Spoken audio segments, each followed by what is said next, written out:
Hi Kevin, Property Soldier here. Now I'm doing this as a live video, so you can ask questions live, and also if you watch this on repeat, you can type in your questions then. That's fine, I'll endeavour to answer those. I'm also recording this as a podcast episode, so multitasking. And so the topic of this episode or video is the mistakes that people make when doing R2SA via letting agents. So I'm going to cover some of those mistakes here. Now, two different strategies as far as I'm concerned. You've got R2SA via a letting agent and you've got R2SA via a landlord. And what people do is they make the mistake of mixing the two up. And it's really important that you don't mix up your message when you are talking to a letting agent versus talking directly to a landlord. So these are the mistakes that people make when talking to letting agents when they want to get a R2SA via that letting agent.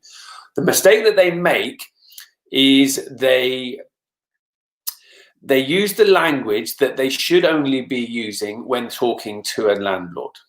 Okay, so hopefully that's clear. The mistake people make when they're talking to letting agents is they use language that they should only be using when talking directly to a landlord. I will explain. Letting agents do not want you as the SA operator to be in competition with them. Okay, so hopefully that makes sense. That's pretty obvious. So what you don't want them to think is that you are going to try and pinch their clients, their landlords. Okay, so you have to be very careful with the language you use when talking to a letting agent. So please don't say things like, you are going to take care of all of the maintenance of the property. So that's a bit of an issue because letting agents get paid, well, a lot of them get paid just for picking up the phone and getting a contractor out to deal with maintenance stuff. All right, so there's a couple of things that is going to worry them if you say that to them. A, you're going to deprive them of that income for appointing their trades to go and do the work. And B, work's going to happen on the properties that might not be up to their standard. All right, so that's going to worry them if you start saying things like that. So the other thing that you need to worry about, a lot, I see this a lot, especially on people's websites. So I'll talk about websites in a minute, is they say things on their website like, we will rent or buy your property. Okay, and so again, a lot of letting agents are also estate agents, and so you do not want the letting agent to feel worried that you are going to try and take their business away from them on that side as well. So using language like you're going to manage the property, well, that's what letting agents do. Renting or buying the property, minor maintenance, no problem tenants to manage, things like that are going to worry the letting agent that you're going to try and take their clients, their customers. So they might think, well, if we give them the property and let's say after 6 months, all of a sudden the landlord stops, removes the property from me, and all that's going to happen is the landlord's just going to go direct with them. Okay, so that's what the letting agent is going to worry about. So I'll tell you a good thing that you should do with a letting agent is go onto their website, their own website, and look at all of the things that they are saying that they will do for their clients, for their landlords. And just don't copy any of that stuff in your language. Don't copy any of that stuff in your website. So here's the thing, when it comes to your own website, you actually, if you are going to take this seriously, you actually should have two different websites. You should have a website that is for letting agents, and you should have a website that is for landlords, and don't mix the messaging. Now, the website for the letting agents is actually a very, very, very simple website, because you don't want to say too much and you don't want to overcomplicate things. Now, the easiest way to have a website that will work with letting agents is to think of it in this way. The website just needs to target corporate guests.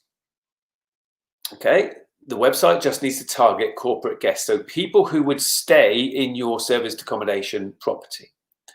So actually, what you need to do is have a website that is selling the benefits of serviced accommodation over a hotel. Okay. Now, just imagine the scenario where you contact your local company, so it's a large company in your area, and they regularly have people come in from out of town who need accommodation. And ordinarily, they would use a hotel. So on your website, you can just show nice looking serviced accommodation property. Now, you may not have that property yet, so you can have representative properties and representative accommodation. And you're showing the benefits. So you're showing that it's got a lounge and it's got a kitchen and it's a home away from home, fully equipped, and it is fully serviced for your corporate clients. And so this is what is going to get you bookings from local companies and businesses, and it might be construction firms coming in from out of town in order to do a project in your town, etc. So that is the sort of website that you should be sending to those people. And guess what? That's the exact same website that you should be showing a letting agent when you are looking to take a property from that letting agent for R2SA. Because the language you use with a letting agent is, you need 22 Acacia Avenue, let's say, for your corporate clients. And ideally, you have lined up your corporate clients in advance. So I did a challenge recently, an SA supporters challenge, where somebody had no experience in SA started at the beginning of the week. He started brand new, and by the end of the week, he'd got one £100,000 booking and one £300,000 booking for the NHS for service accommodation to accommodate nurses. And so guess what? He now had an awful lot of volition, an awful lot of impetus and momentum to be going to letting agents and saying, I need your property to be accommodating my clients.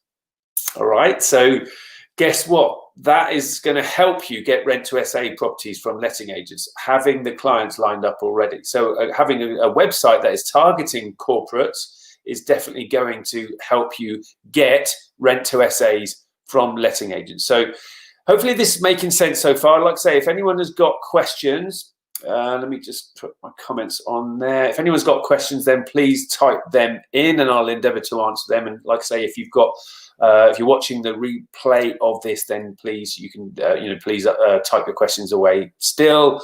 And as I say, I'm going to record this, or this is going to go out as a podcast, my service accommodation property podcast. And it's going to be useful for people listening to the podcast as well, to hear me answering any questions that you type in live. So please feel free to type in your questions.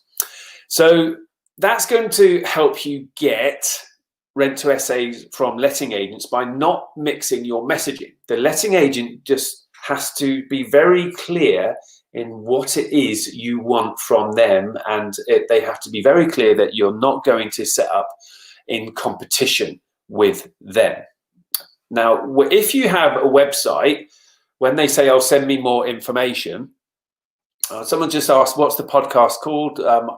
I think maybe that's on a slight delay, but it's the Service Accommodation Property Podcast, and an awful lot of my information I put out on my podcast. Okay, so you can get an awful lot of good stuff from that as well. So absolutely, a lot of people have got stuff on their website that is talking about the benefits that they will bring to a landlord. Do you know what? I even see people talking about Section 24 and capital allowances. So they talk about this to letting agents, Section 24 and capital allowances. They've got it on their website, which they're showing to letting agents. So that will just overwhelm a letting agent. So Section 24, for those of you that don't know, the government removing the mortgage interest rate relief from landlords. Okay, letting agents don't need, some of them will know about it, some of them won't. But if ever you saying stuff to letting agents that's going to overwhelm them, they will use the stock answer, which is, oh, we don't do that sort of thing, or we've spoken to the landlord and he doesn't wish to do it. Okay, so the reason is that you just overwhelm them. Capital allowances. So letting agents will think you're talking about capital gains. All right, so that's what they will think. So don't talk about helping landlords avoid Section 24 and helping landlords claim capital allowances to letting agents. Honestly, just don't go there.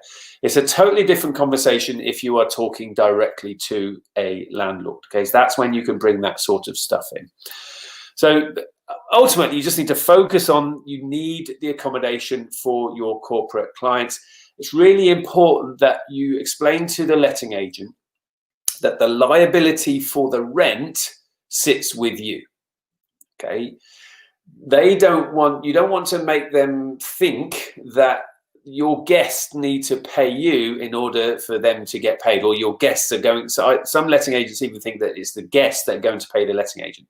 Please just don't assume that they understand it. All right, just explain that the liability sits with you in order to pay the rent to the letting agent. So effectively, you are the tenant. Okay, you, the service accommodation operator, are the tenant via the letting agent, and you pay the monthly rent to the letting agent. You're going to want to take the property on a company let agreement, because you set yourself up as ABC serviced accommodation, okay, or ABC short stay accommodation, whatever you're calling yourself, right?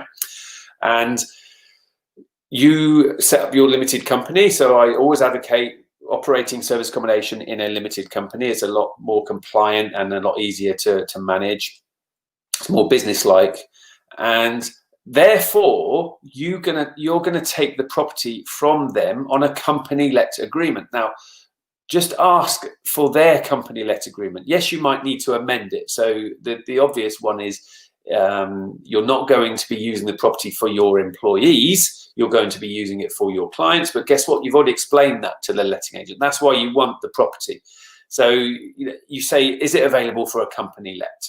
That's how you initiate the conversation in why you need the property for a company let. You've got your clients lined up and they're coming into town and they're doing the new build development down the road, and that's going to take them the next 5 months. So you need the accommodation to accommodate them. The liability sits with you. You are the tenant. Sometimes letting agents will come up with things like, oh, what about HMO? Well, it's not HMO because it's not their residence. It's not your guest's residence. They live somewhere else.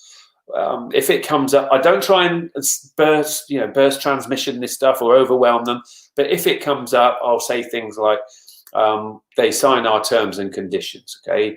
And we take credit card details, and we do ID checks, and we make sure that it all matches their residence, all right? So it cannot be a HMO. There's no need for a change of use or anything like that. Because it's C3 is the most appropriate use class for serviced accommodation. But I don't sort of say all this stuff unless they ask me.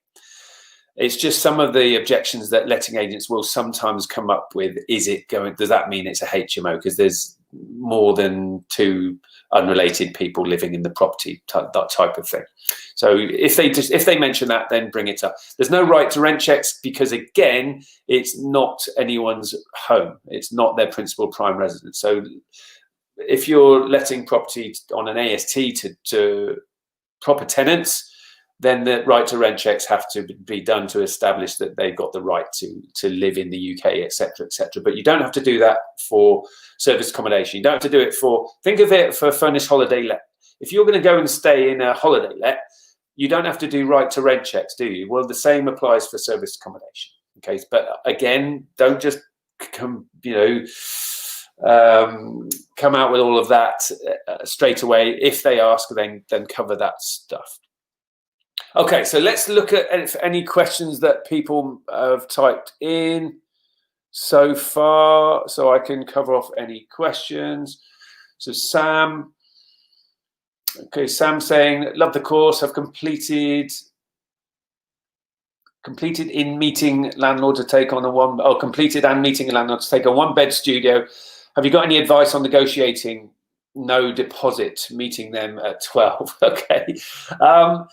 When it comes to direct to landlord, if the landlord wants a deposit, then guess what? Pay a deposit, because that's just normal.